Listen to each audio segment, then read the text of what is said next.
she wasn't here. Kids weren't here. I have no idea like where they went.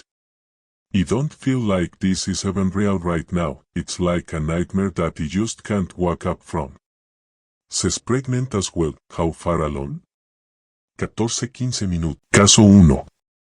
La mañana del 13 de agosto de 2018, en Frederick, Colorado, Chris Watts, de 34 años, compareció ante las cámaras, implorando el regreso sano y salvo de su esposa embarazada, Sanaan, y sus dos hijas, Bella y Celeste. Su tono era tranquilo, su mirada seca, sus palabras mesuradas. Declaró a los periodistas que solo quería recuperar a su familia. Según los investigadores, los primeros indicios de problemas aparecieron cuando una amiga de Sanaan denunció su desaparición tras no poder contactarla durante horas. En cuestión de días, la atención se centró en el esposo, cuya compostura parecía demasiado controlada. La policía acudió a la casa de los Watts después de que Nicole Atkinson, amiga de Sanaan, solicitara una verificación de asistencia social. La casa parecía impecable, pero el teléfono, el bolso y el coche de Sanaan seguían allí. Chris afirmó haber llevado a los niños a casa de una amiga, pero su historia cambiaba con cada relato. Las imágenes de la cámara corporal lo mostraban caminando de un lado a otro, con los brazos cruzados, intentando parecer convincente. El agente notó su falta de pánico y su visible distanciamiento. Al anochecer, la búsqueda se extendió por los barrios y campos cercanos. Pero las pruebas en el lugar de los hechos no coincidían con la historia de Chris. Las cámaras de vigilancia de la casa de un vecino pronto captaron movimientos que desbaratarían sus mentiras. Sanaan Watts tenía 34 años y era una representante de ventas entusiasta de Thrive, una empresa de nutrición. Compartía en línea videos motivadores y publicaciones entusiastas sobre su familia. La familia Watts, con su nueva casa, conjuntos iguales y fotos familiares sonrientes, parecía envidiable. Pero tras esa imagen tan cuidada, se habían formado grietas. Chris era emocionalmente distante y se pasaba las noches con el teléfono, y Sanaan, embarazada de 15 semanas, presentía que algo andaba mal. Sus amigos declararon posteriormente a los investigadores que temía que él tuviera una aventura. Los alegres videos enmascaraban la tensión, el aumento de las deudas y el silencio cada vez más profundo entre la pareja. Solo tardarían unos días en desmoronarse esas ilusiones cuidadosamente construidas. Los detectives comenzaron a reconstruir las últimas horas de la familia. Las grabaciones de seguridad del vecino mostraban a Chris entrando en el garaje con su camioneta de trabajo marcha atrás esa mañana temprano, una acción inusual. Permaneció dentro casi una hora antes de salir a trabajar. Los investigadores registraron la casa, sin encontrar señales de entrada forzada, pero detectaron un ligero olor a productos de limpieza. Al ser interrogado, Chris negó haber cometido ningún delito y se ofreció como voluntario para la prueba del polígrafo. Falló.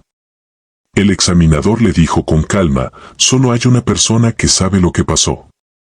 Ese momento resquebrajó la fachada. Entonces, una sola cámara de seguridad reveló lo que realmente había sucedido en la oscuridad previa al amanecer. Ante la creciente evidencia, Chris confesó. Primero afirmó que Sanaan había matado a sus hijas y que actuó impulsado por la ira, pero la verdad fue aún peor.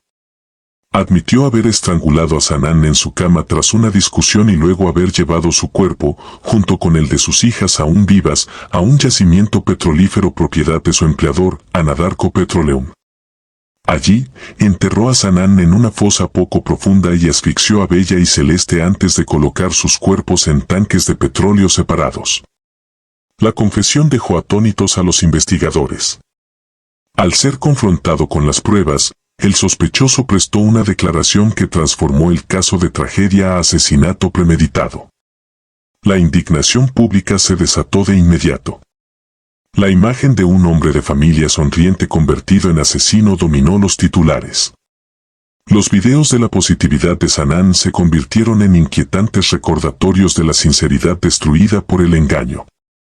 En noviembre de 2018, Chris Watts se declaró culpable de 9 cargos de asesinato, evitando la pena de muerte a petición de la familia de Sanaan.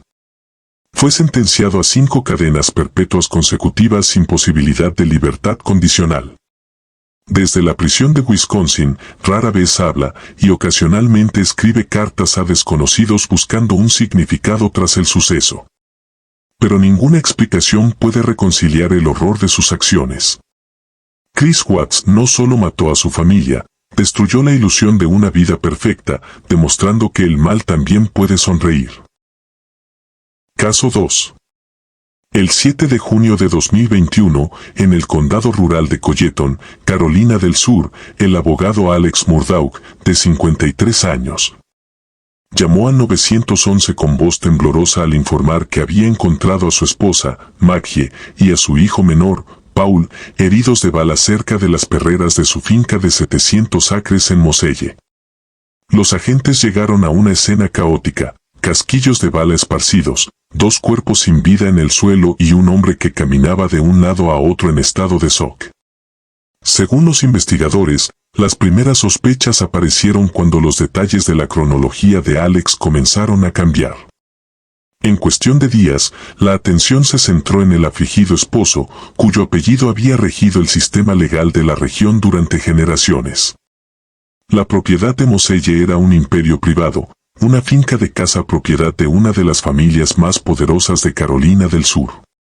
Los Murdaugh habían ejercido influencia durante más de un siglo, ejerciendo como fiscales y abogados en toda la región de Low Country. Pero esa noche, la ilusión de privilegio se resquebrajó. Maggie, de 52 años, y Paul, de 22, fueron encontrados con múltiples disparos, Paul con escopeta, Maggie con rifle. Alex declaró a los investigadores que acababa de regresar de visitar a su madre, afirmando haber descubierto la escena momentos después. Durante las primeras semanas, los asesinatos despertaron compasión. La comunidad lloró con los Murdaugh, sin saber que las muertes expondrían una de las redes de corrupción y engaño más enmarañadas del Estado. Pero pronto, las pruebas comenzaron a contradecir su versión. Durante décadas, el apellido Murdaugh significó poder. Alex trabajó en el bufete familiar, con una ascendencia que se remontaba a 3 generaciones de abogados. Su fortuna provenía de demandas y acuerdos, su reputación de victorias judiciales. Pero bajo la pulida superficie, la dinastía se estaba resquebrajando. Demandas, deudas crecientes y la muerte en 2019 del adolescente Mallory Beach en un velero, con Paul Murdaugh como conductor, pusieron a la familia bajo escrutinio. A puerta cerrada, el bufete de Alex había comenzado a descubrir fondos de clientes desaparecidos. Para 2021, su imperio se derrumbaba. La fiscalía reveló posteriormente que había estado robando millones para financiar una adicción a los opioides y mantener su lujoso estilo de vida. En cuestión de días, la máscara se desmoronó por completo. Los investigadores revisaron minuciosamente pruebas digitales, datos telefónicos y registros de GPS. Descubrieron que la coartada de Alex no era válida. Los registros del teléfono celular lo situaban en la perrera minutos antes de los asesinatos, lo que contradecía su declaración de no haber estado allí. Un video de Snapchat tomado por Paul justo antes de su muerte contenía la voz de su padre de fondo, prueba irrefutable de su presencia. Los contables forenses descubrieron años de robo, fraude con cheques y malversación de fondos de clientes y de la firma. Los investigadores creían que los asesinatos se cometieron para ganar tiempo, para generar compasión y retrasar la exposición de sus crímenes. Entonces, una sola grabación digital reveló lo que realmente había sucedido en Moselle. En julio de 2022, tras meses de desentrañar registros financieros y reconstruir cronologías, Alex Murdaugh fue acusado del asesinato de su esposa e hijo. La teoría de la fiscalía era clara: mató para distraer la atención de su inminente ruina financiera y su caída profesional. Sus mentiras sobre su ubicación, combinadas con pruebas forenses, construyeron un caso irrefutable. Al ser confrontado con las pruebas, el sospechoso prestó una declaración que cambió por completo el caso. Admitió haber robado millones de dólares, pero siguió negando su participación en los asesinatos. Su engaño era profundo, un hombre que antes estaba por encima de la ley ahora estaba atrapado por ella. El juicio comenzó en enero de 2023 y cautivó a la nación. La fiscalía presentó pruebas de avaricia, adicción y desesperación, mientras que la defensa lo pintó como un hombre destrozado, enmarcado por las circunstancias. El jurado deliberó durante solo 3 horas. Alex Murdaugh fue declarado culpable de todos los cargos y condenado a 2 cadenas perpetuas consecutivas sin libertad condicional.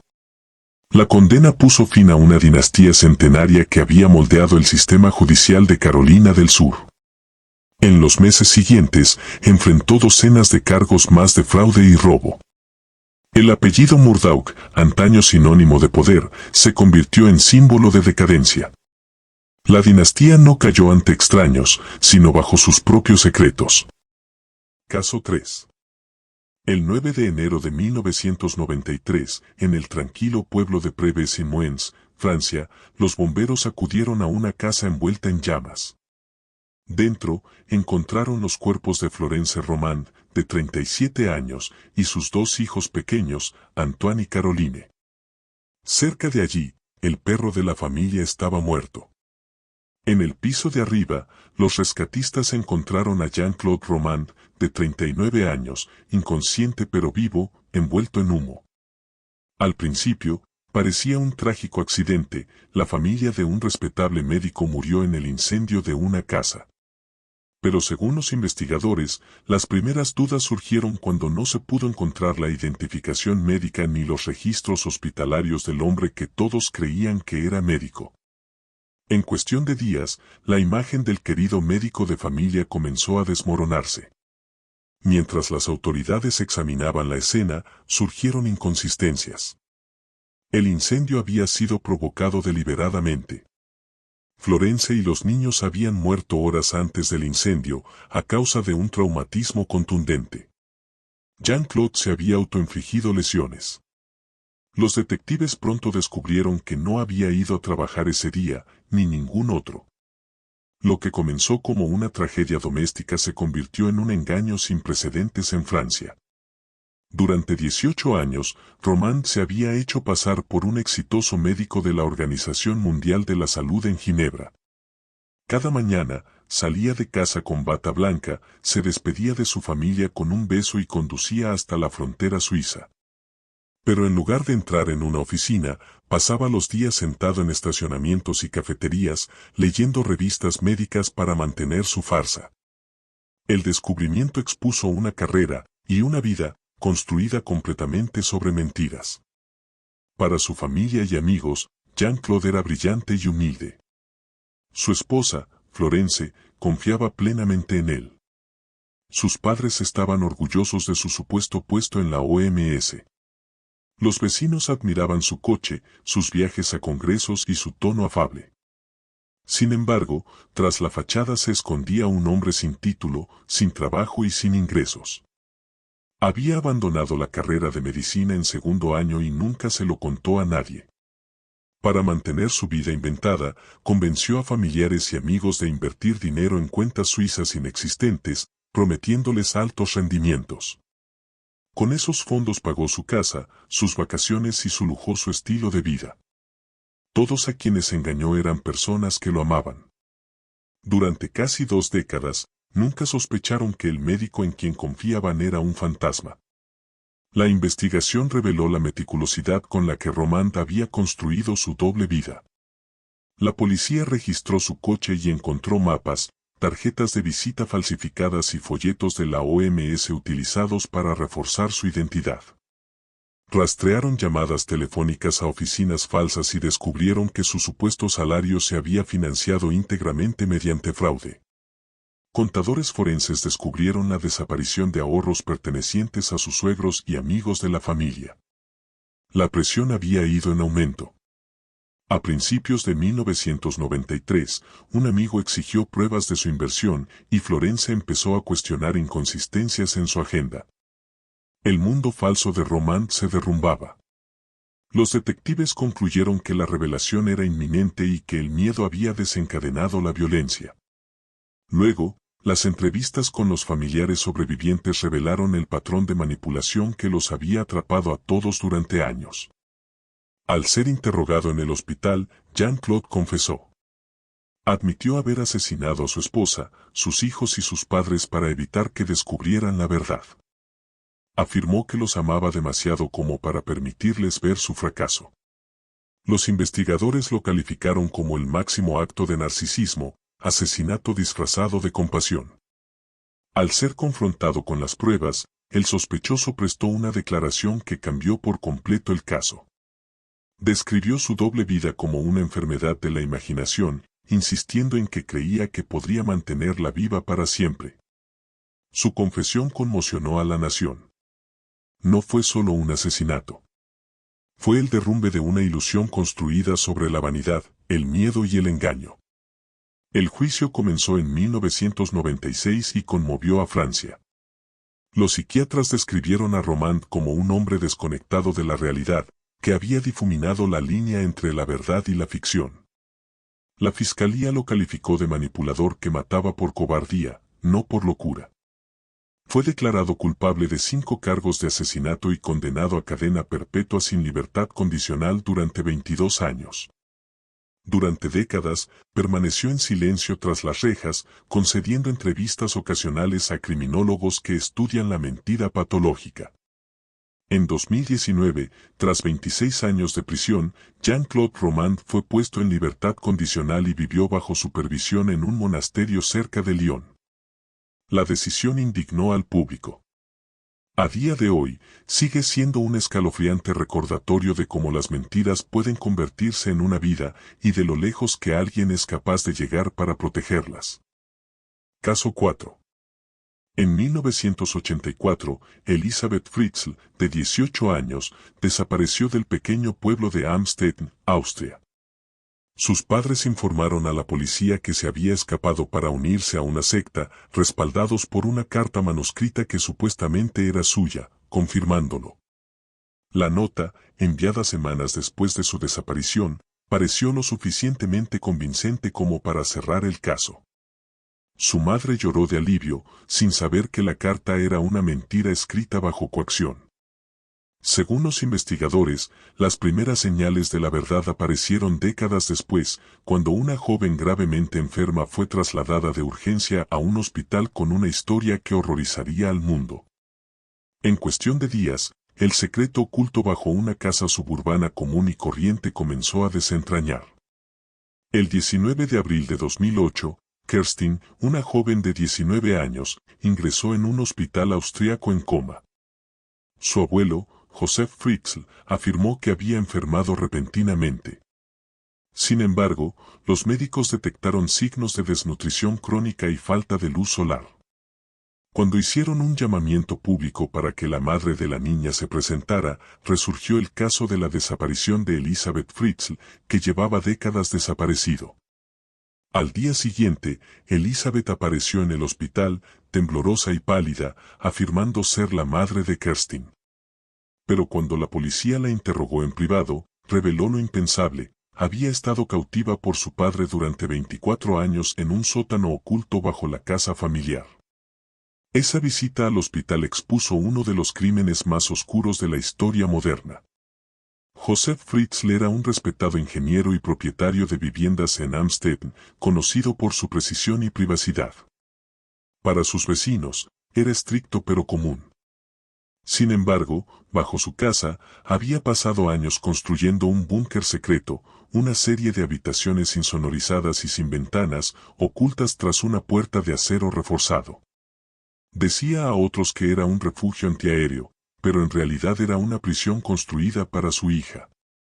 El 28 de agosto de 1984, atrajo a Elisabeth al sótano con el pretexto de ayudarlo a cargar una puerta. Una vez dentro, la cerró con llave. Durante las 2 décadas siguientes, la visitó casi todas las noches, controlando cada aspecto de su vida. Con el tiempo, Elisabeth dio a luz a 7 hijos. 3 permanecieron bajo tierra con ella, 3 fueron llevados arriba a vivir con Joseph y su esposa con falsas excusas, y uno murió poco después de nacer.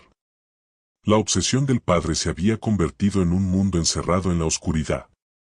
Cuando los detectives allanaron la casa tras la confesión de Elizabeth en el hospital, descubrieron lo inimaginable.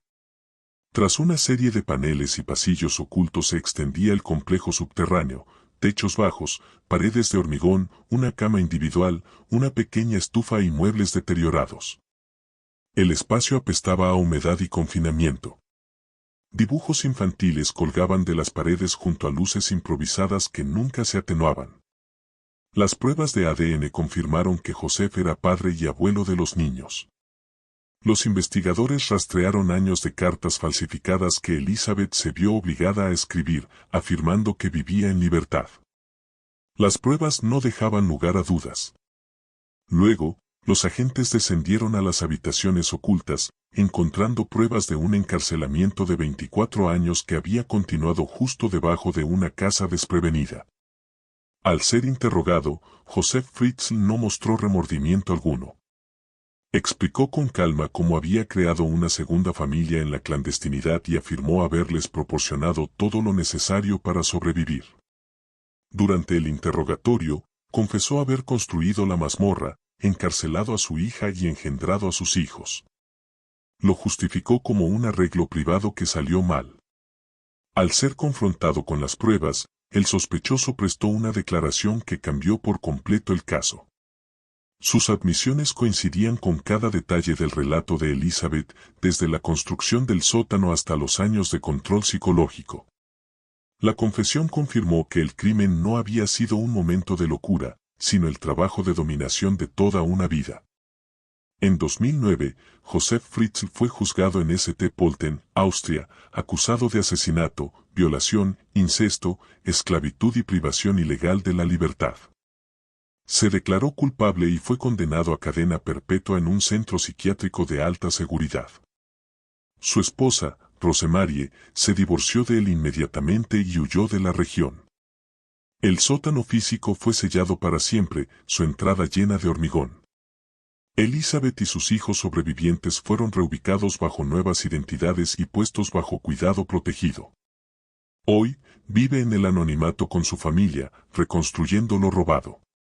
Fritzl permanece confinado, sus intentos de apelación rechazados repetidamente por los tribunales austriacos hasta 2025.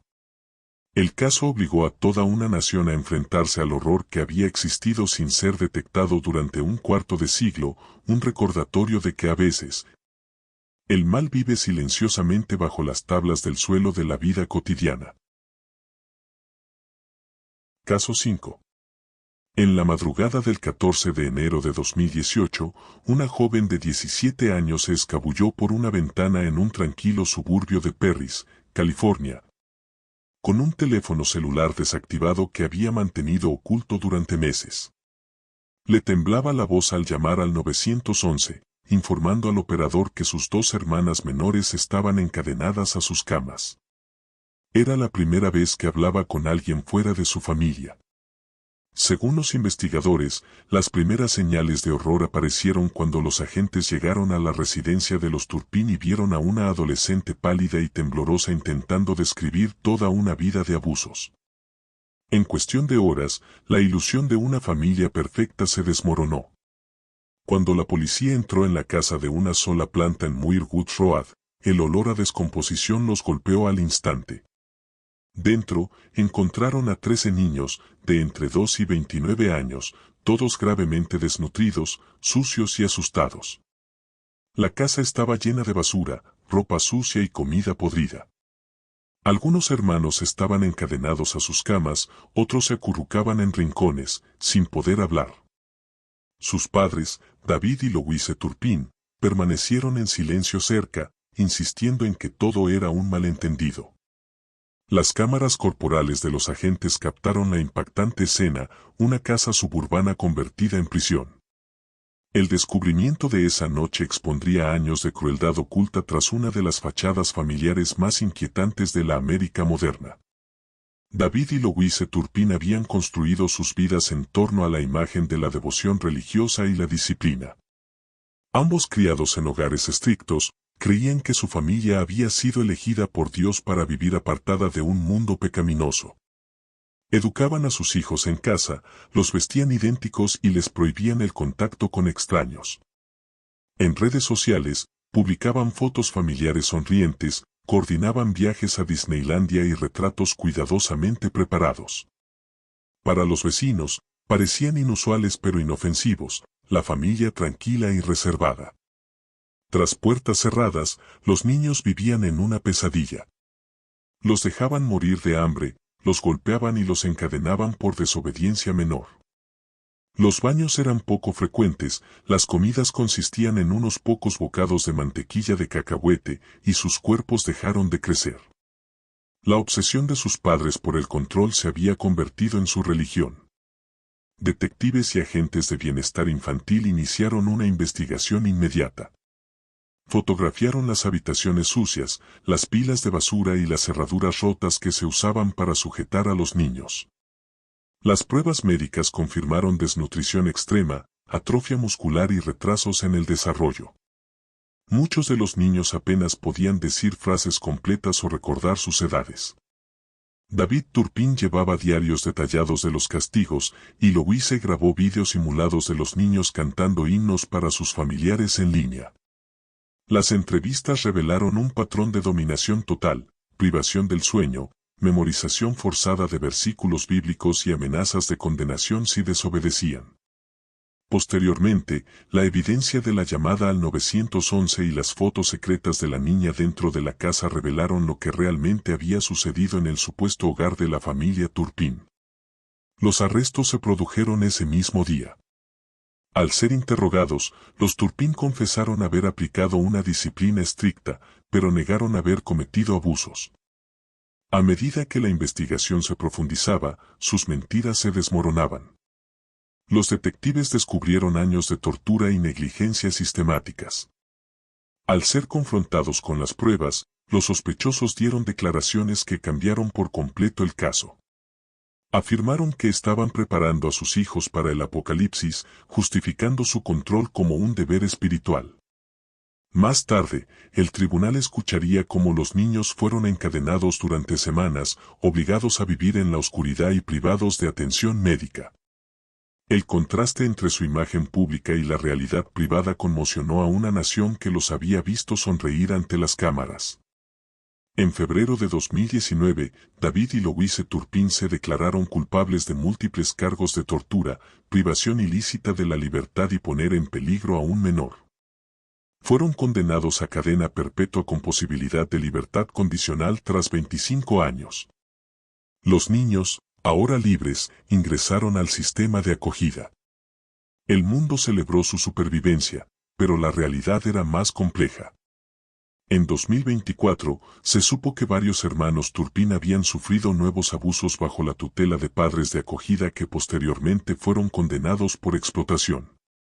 A pesar de los reveses, muchos de los hermanos buscaron su educación y su independencia, decididos a reconstruir sus vidas. Jordan Turpin, la hija que llamó al 911, se convirtió en una voz para los sobrevivientes, hablando públicamente sobre valentía y resiliencia. El caso Turpin sigue siendo un inquietante recordatorio de que el mal puede esconderse tras las fotos familiares, que a veces los hogares más perfectos son cárceles disfrazadas. Caso 6. La mañana del 5 de mayo de 2009, en Columbia, Illinois, la policía recibió una llamada al 911 de Chris Coleman, de 32 años. Jefe de seguridad de la mundialmente famosa telepredicadora Joyce Meyer. Coleman les dijo a los operadores que estaba preocupado, su esposa y sus 2 hijos no contestaban sus teléfonos. Minutos después, los agentes llegaron a la casa de los Coleman para verificar su bienestar. La casa estaba cerrada con llave, las persianas bajadas y el silencio era denso. Según los investigadores, las primeras señales de engaño aparecieron cuando entraron en la casa y encontraron una escena de horror que contradecía toda la imagen que Chris se había construido de fe, familia y devoción. Dentro de la casa, los agentes descubrieron los cuerpos de Sherry Coleman, de 31 años, y sus 2 hijos, Gavin y Garrett, de 11 y 9 años. Habían sido estrangulados en sus camas durante la noche. Las paredes de la casa estaban cubiertas de mensajes pintados con aerosol: has pagado, castigado y te lo dije. Parecía obra de un extremista religioso que atacaba a la familia Coleman por la asociación de Chris con Joyce Meyer Ministries. Pero las pruebas no encajaban. No había ninguna entrada forzada, y la escritura en los mensajes les resultaba inusualmente familiar. Los vecinos recordaron haber visto a Chris salir al gimnasio temprano esa mañana, tranquilo y solo. Al final del día, los asesinatos que una vez se presentaron como un crimen de odio comenzaron a parecer algo mucho más personal. Chris y Sherry habían sido novios en la secundaria, se casaron jóvenes y eran admirados por su congregación. Para quienes no lo veían, eran la pareja cristiana perfecta: fotos sonrientes, viajes familiares y eventos religiosos que demostraban unidad y gracia. Chris ganaba un salario lucrativo como jefe de seguridad de Joyce Meyer, viajaba con el ministerio, se reunía con pastores y vivía cómodamente en su exclusivo barrio. Pero bajo la superficie, la imagen se estaba desmoronando. Chris acumulaba grandes deudas y mantenía una relación amorosa con una mujer de Florida llamada Tara Lynch, una antigua amiga de Sherry. Mensajes de texto posteriores revelaron su creciente resentimiento hacia su esposa y su deseo de empezar de cero. Mientras Sherry rezaba para salvar el matrimonio, Chris planeaba una nueva vida que no podía coexistir con su imagen pública.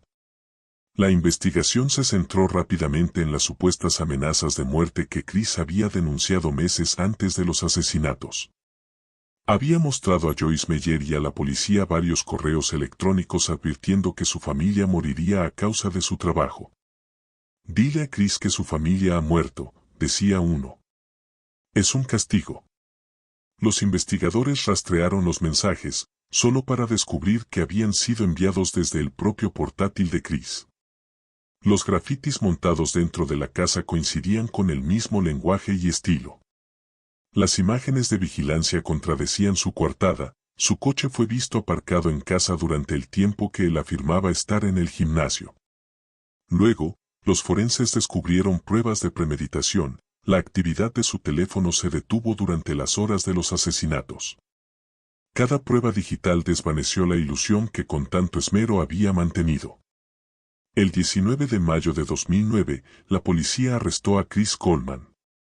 Al ser confrontado con las pruebas, el sospechoso prestó una declaración que cambió por completo el caso.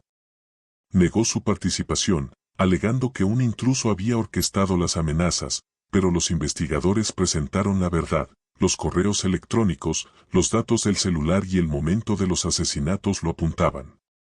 Concluyeron que Chris había asesinado a su esposa e hijos para escapar de su matrimonio sin perder su trabajo ni su imagen pública.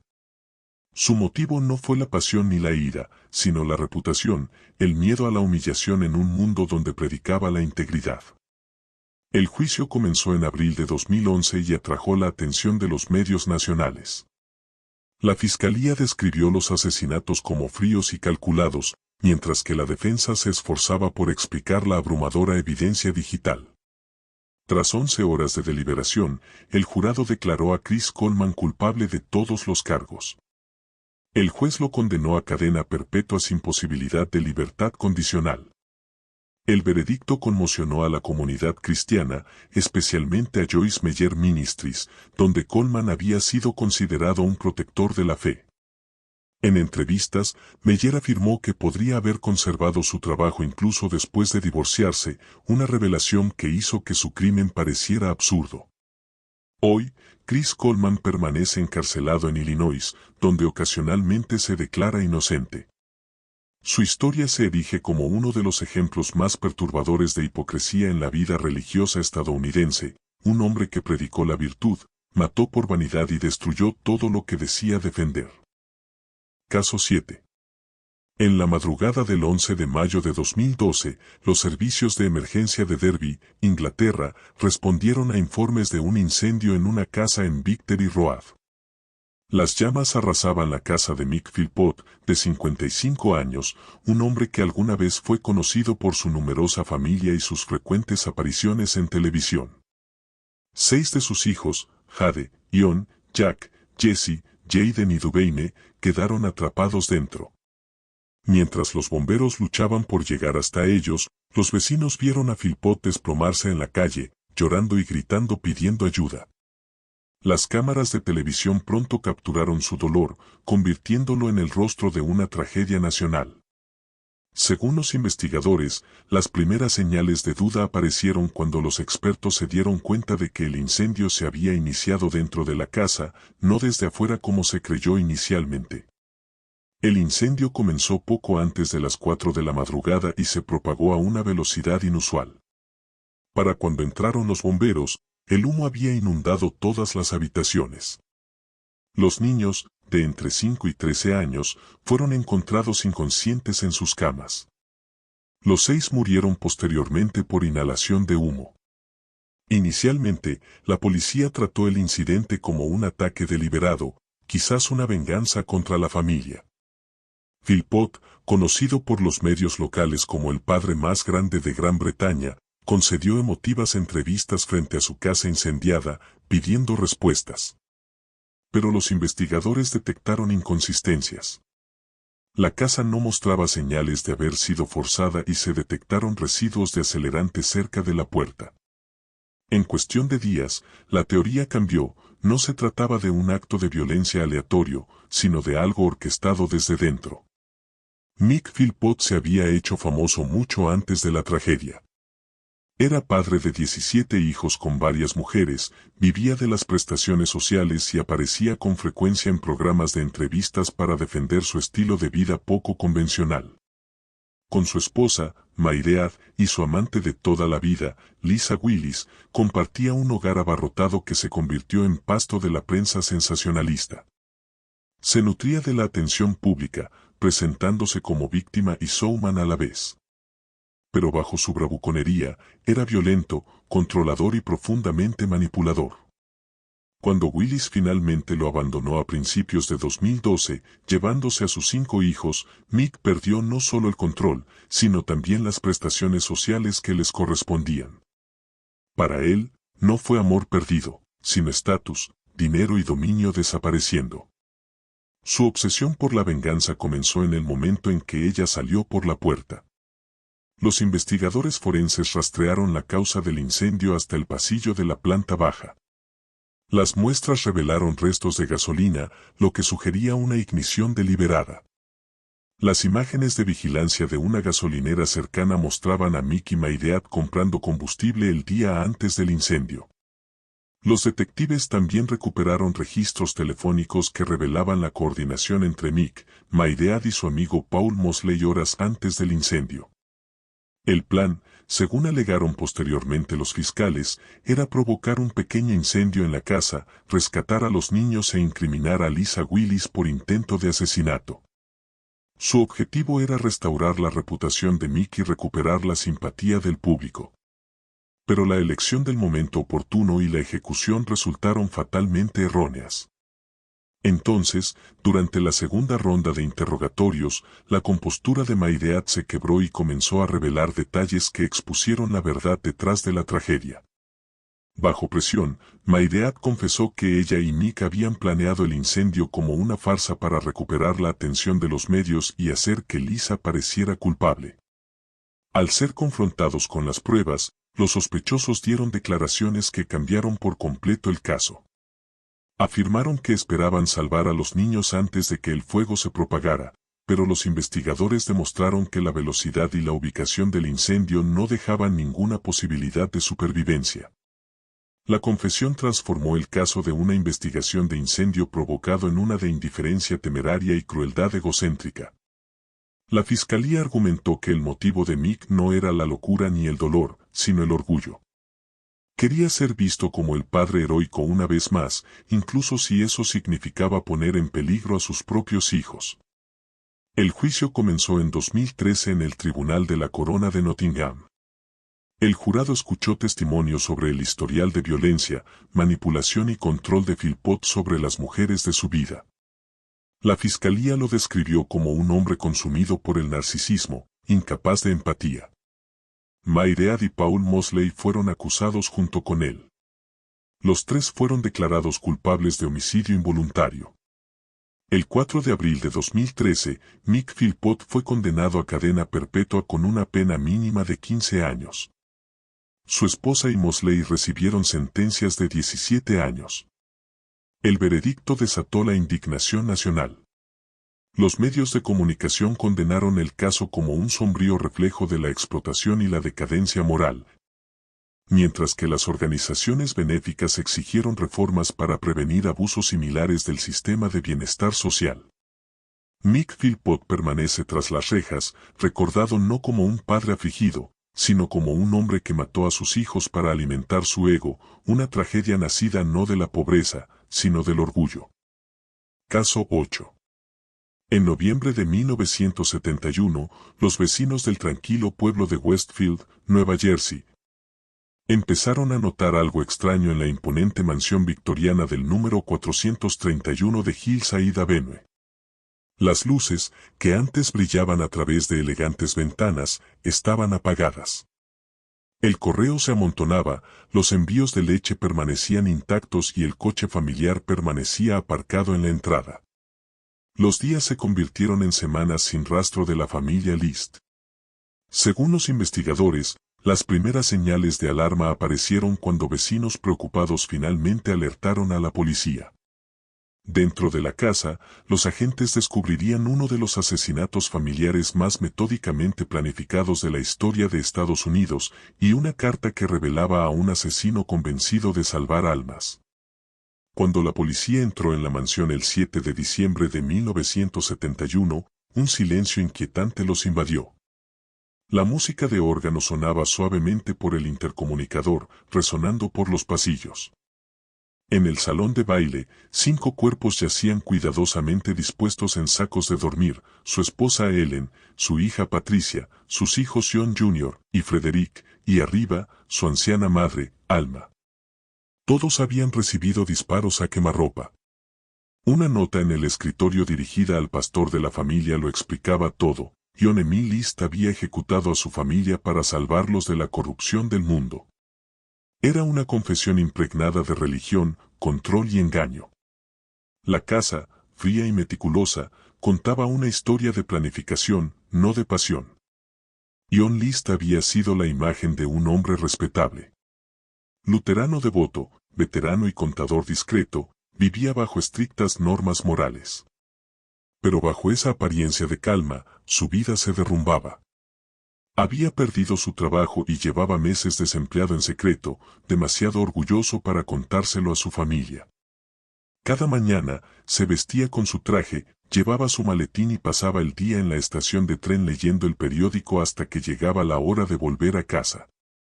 La ruina financiera se cernía sobre él, la salud de su esposa se deterioraba y sus hijos se volvían más independientes. Para List, el mundo parecía espiritualmente condenado. Creía que matar a su familia los enviaría al cielo y les ahorraría la vergüenza de la pobreza. Era una distorsión mortal de la fe. Tras los asesinatos, List desapareció. Los detectives siguieron todas las pistas, pero apenas dejó rastro. El termostato de la mansión se había bajado para ralentizar la descomposición y se había recortado de todas las fotos familiares para dificultar su identificación. Pasaron semanas antes de que se descubrieran los cuerpos, y para entonces, List ya había desaparecido. La casa, apodada Brice Knoll, se hizo famosa, un monumento al horror silencioso. Durante los siguientes 18 años, el caso se estancó. En 1989, el artista forense Frank Bender creó un busto de arcilla de List, con el paso del tiempo, para el programa de televisión. Los más buscados de Estados Unidos. La modelo mostraba a un hombre mayor con gafas y entradas, una predicción inquietantemente precisa que pronto resolvería el caso. El arresto se difundió a nivel nacional y, en cuestión de días, un vecino de Richmond, Virginia, llamó a la policía. El vecino, conocido como Robert Clark, encajaba a la perfección con la escultura. Era contador, feligrés y un esposo tranquilo. Cuando las autoridades lo abordaron, negó con calma cualquier irregularidad, pero accedió a acudir a la comisaría. Las huellas dactilares confirmaron lo que su comportamiento no confirmaba: Robert Clark era John List.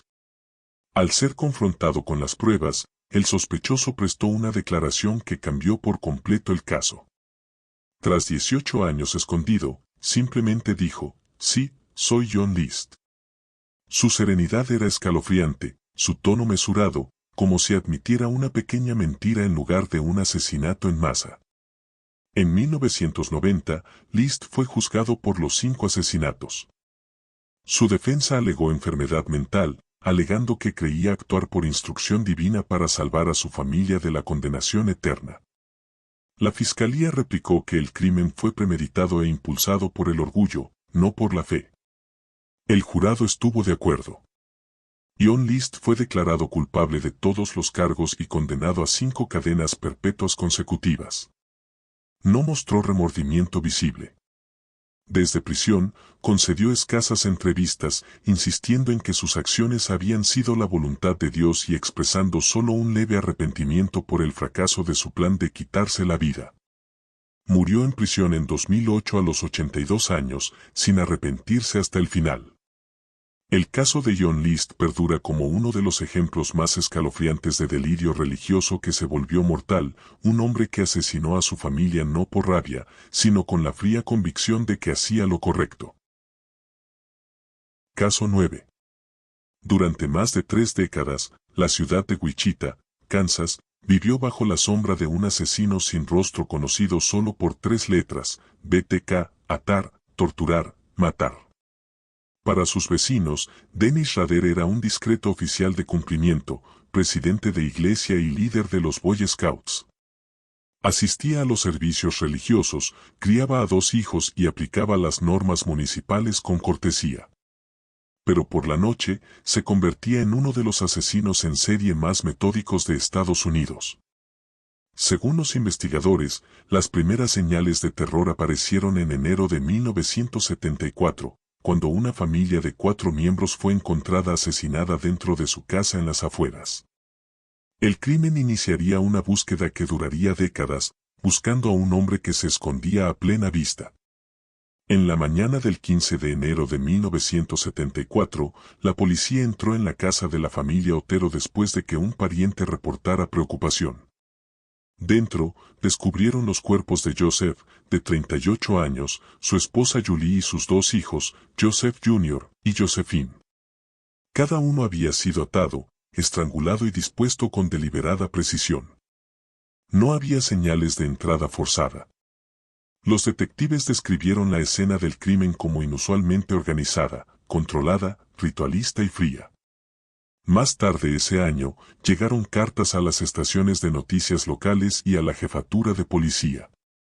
El autor se atribuyó la responsabilidad, detallando los asesinatos con información que solo el asesino podía conocer. Firmó el mensaje con el escalofriante acrónimo BTK.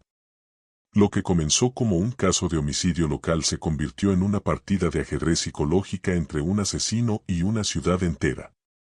Dennis Rader parecía ser el ciudadano modelo. Nacido en 1945, trabajó para una empresa de seguridad residencial antes de incorporarse al Departamento de Orden Público Municipal de Park City. Estaba casado, era un religioso devoto y participaba activamente en programas comunitarios.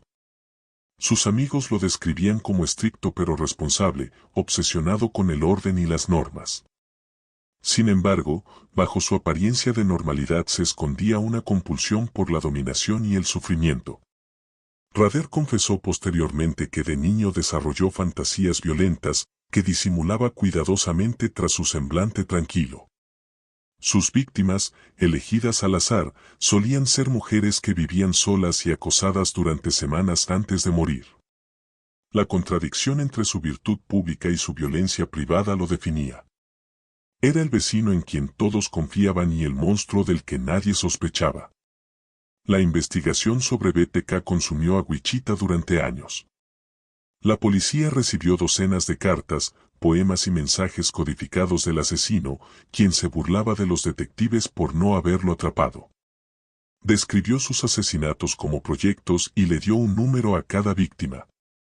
A pesar de la comunicación detallada, BTK desaparecía durante largos periodos de tiempo, a veces décadas, solo para reaparecer cuando la atención pública se desvanecía.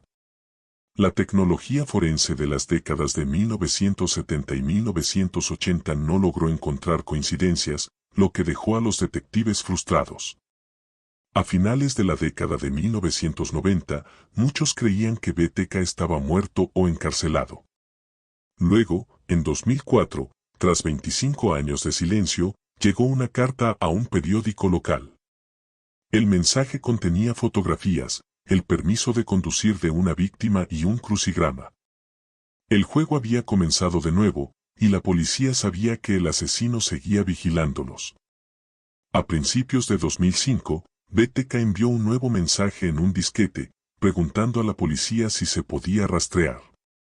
Los detectives, siguiéndole la corriente, le dijeron que era seguro. El disco fue analizado y reveló metadatos que vinculaban el archivo con la Iglesia Luterana de Cristo y un usuario llamado Dennis. Los investigadores cruzaron la información con los registros de la iglesia y encontraron a Dennis Rader, el presidente del consejo de la congregación durante mucho tiempo. Comenzaron la vigilancia, recolectando ADN de un tejido desechado usado por su hija. Coincidía perfectamente con la evidencia de la escena del crimen. Al ser confrontado con la prueba, el sospechoso prestó una declaración que cambió por completo el caso. Rader confesó con calma, describiendo cada asesinato con minucioso detalle, expresando orgullo por su precisión. No mostró remordimiento, solo irritación porque su captura puso fin a sus proyectos. En junio de 2005, Dennis Rader se declaró culpable de 10 cargos de asesinato en primer grado. La sala del tribunal quedó en silencio mientras describía cada asesinato con una serenidad escalofriante, relatando cómo ataba a sus víctimas, documentaba sus muertes y regresaba a sus hogares para revivir los crímenes. Fue condenado a 10 cadenas perpetuas consecutivas, asegurándose de no ser liberado jamás. Incluso después de su condena, los investigadores continuaron revisando casos sin resolver en todo Kansas, sospechando su participación en más muertes. Rader permanece encarcelado en el Centro Correccional El Dorado, manteniendo la misma frialdad que antaño engañaba a sus vecinos. Su nombre se ha convertido en sinónimo de la banalidad del mal, un recordatorio de que a veces el asesino más peligroso es el que se sienta en la banca de la iglesia, sonriendo, mientras su ciudad tiembla de miedo. Caso 10. El 30 de agosto de 2023, la policía de Evans, Utah, respondió a una llamada al 911 realizada por un niño aterrorizado de 12 años que había escapado por una ventana de la casa de la terapeuta Jody Hildebrandt. El niño estaba demacrado, cubierto de cinta adhesiva y mendigando comida y agua. Al llegar los agentes, descubrieron evidencia de abuso prolongado, heridas abiertas, ataduras y signos de inanición. En cuestión de horas, el caso atrajo la atención nacional. Según los investigadores, los primeros indicios de reconocimiento aparecieron cuando se dieron cuenta de quién era la mujer que se encontraba dentro de la casa, Ruby Frankie, una conocida personalidad de YouTube cuyo canal 8 pasajeros había sido en su día un retrato de una vida familiar sana. La llamada al 911 describía a un niño con aspecto desnutrido, con cinta adhesiva alrededor de las muñecas y los tobillos.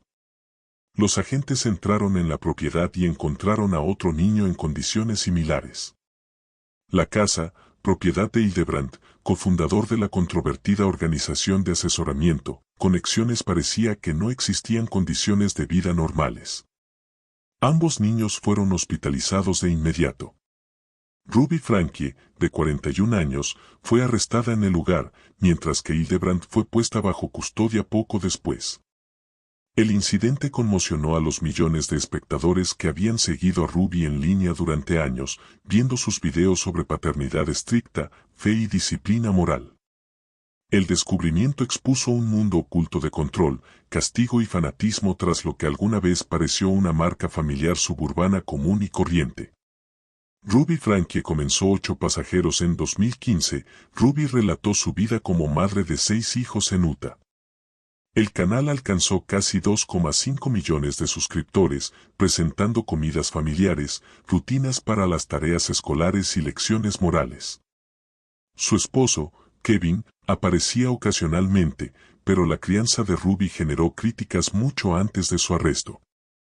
En un video viral, se negó a darle el almuerzo a su hijo pequeño como castigo, calificándolo de una oportunidad de aprendizaje. A medida que su contenido se volvía más severo, los espectadores expresaron su preocupación por el abuso emocional. En 2022, Ruby dejó YouTube y comenzó a trabajar con Jodi Hildebrandt, una terapeuta conocida por promover la obediencia extrema bajo el lema de verdad y arrepentimiento. Juntos, crearon Conexiones, un programa que desdibujaba la línea entre la terapia y la ideología de secta, aislaba a los seguidores, aplicaba castigos y enmarcaba el sufrimiento como corrección espiritual. Cuando los detectives entraron en la casa de Hildebrandt, encontraron claras evidencias de cautiverio prolongado. La comida estaba guardada bajo llave, había cinta adhesiva y cuerdas esparcidas por todas partes y las ventanas estaban selladas. Los niños describieron cómo les negaron agua, los golpearon y los obligaron a realizar tareas para su arrepentimiento. El examen forense mostró desnutrición severa y heridas compatibles con restricciones. Los investigadores descubrieron que los otros 4 hijos de Ruby también habían estado aislados de sus familiares durante meses. Los escritos de Jodi Hildebrandt, incautados en la casa, describían doctrinas de humildad a través del sufrimiento, describiendo el control y la inanición como actos de amor divino. Luego, durante las entrevistas con los niños rescatados, emergió un patrón detallado de abuso, uno que transformó un escándalo en Internet en una acusación penal. En cuestión de días, ambas mujeres fueron acusadas de múltiples cargos de abuso infantil agravado. Al ser confrontadas con las pruebas, las sospechosas dieron declaraciones que cambiaron por completo el caso. Ruby afirmó que había estado ayudando a sus hijos a arrepentirse, mientras que Hildebrandt describió los castigos como corrección espiritual. Los fiscales rechazaron sus explicaciones, calificando los actos de tortura deliberada disfrazada de terapia. Datos forenses de conexiones, videos y mensajes de texto revelaron planificación y coordinación entre las dos mujeres. El caso se amplió cuando las autoridades encontraron registros que demostraban que Ruby había cortado vínculos con su familia extendida meses antes, bajo la influencia de Hildebrandt. La relación entre la influencer y la terapeuta se había convertido en un sistema cerrado de manipulación, donde la fe se convertía en justificación de la crueldad. En febrero de 2024, Ruby Franke y Jodi Hildebrandt se declararon culpables de 4 cargos de abuso infantil agravado. La sala del tribunal quedó en silencio mientras los fiscales leían detalles gráficos del sufrimiento infligido a las niñas. Cada mujer fue condenada a hasta 30 años de prisión, 60 años en total. Durante la lectura de la sentencia, Ruby se derrumbó, afirmando haber sido engañada por el mal, mientras que Jodi permaneció inexpresiva. El caso reavivó un debate nacional sobre el contenido parental en redes sociales y la difusa frontera entre influencia y explotación.